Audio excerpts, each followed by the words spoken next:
sini kami ingin menjelaskan tentang kabinet ketujuh, yakni Kabinet Juanda. Cekidot. Let's go!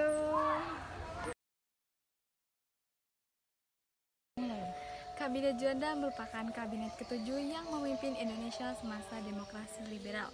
Kabinet yang dipimpin oleh Perdana Menteri Juanda Kartawijaya ini menjalankan program kerjanya mulai September 1957 hingga Juli 1959. Sejarah mencatat bahwa kepemimpinan Juanda bertahan paling lama dibanding masa pemerintahan kabinet-kabinet lainnya, yaitu kurang lebih selama 14 bulan. Pergantian kabinet selama era demokrasi liberal memang kerap terjadi. Adanya persaingan antar golongan hingga sistem multipartai menyebabkan situasi pemerintahan kurang stabil. Oleh karena itu, di era demokrasi liberal di Indonesia hanya berlangsung singkat, yaitu mulai 1950 hingga 1959. Dengan kata lain, masa pemerintahan Kabinet Juanda merupakan era demokrasi liberal sebelum dialihkan ke sistem pemerintahan demokrasi, terpimpin pada Juli 1959. Kabinet Juanda sendiri dikenal sebagai Kabinet Zaken, yang artinya kabinet ini diisi oleh para ahli atau kalangan non-partai. Selama demokrasi liberal ada 3 kabinet yang merupakan kabinet Zaken, yaitu Kabinet Nasir, Kabinet Willipo, dan tentu saja Kabinet Juanda. Dinilai as level dalam the transisi to get demokrasi. Indonesia Politik 1957 sampai 1959 tahun 2009 menyebutkan bahwa Juanda adalah sosok demokrator yang ideal jika dibandingkan negarawan lainnya. Hal ini dikarenakan Juanda dikenal sebagai sosok non-partai yang tidak ikut ambil bagian kepentingan partai politik manapun. Selain itu, meskipun Juanda sangat menghormati Soekarno maupun kelompok militer, ia tidak begitu saja untuk tunduk kepada keduanya. Berikut program kerja Kabinet Juanda. Yang pertama, membentuk Dewan Nasional sebagai lembaga perwakilan rakyat sementara. Yang kedua, melaksanakan Dekret Presiden 5 Juli tahun 1959 yang menetapkan Undang-Undang Dasar Negara tahun 1945 sebagai dasar negara dan mengakhiri demokrasi liberal.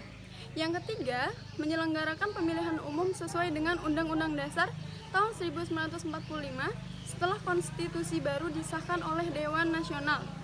Yang keempat, menumpas pemberontakan regional di Sumatera dan Sulawesi dengan cara politik dan militer.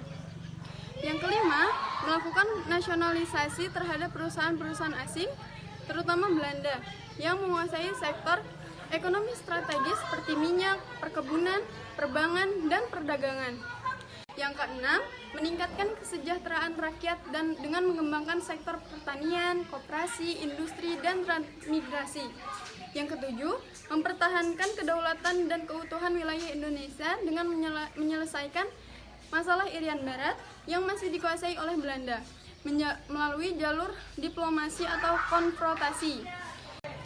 Yang kedelapan, meningkatkan hubungan luar negeri dengan negara-negara sahabat, terutama negara-negara Asia, Afrika yang baru merdeka, serta menjaga sikap non-blok dalam perang dingin antara Amerika Serikat dan Uni Soviet. Yang terakhir, yaitu mengubah jalur laut dari 3 mil ujung pantai menjadi 12 mil dari pulau terluar. Salah satu penyebab jatuhnya Kabinet Juanda adalah tragedi Cikini tahun 1957, yaitu peristiwa percobaan pembunuhan terhadap Presiden Soekarno pada tanggal 30 November tahun 1957. Saat itu, Presiden Soekarno sedang menghadiri pesta ulang tahun perguruan Cikini ke-15. Percobaan pembunuhan dilakukan dengan granat tangan yang menimbulkan banyak korban, terutama anak-anak sekolah.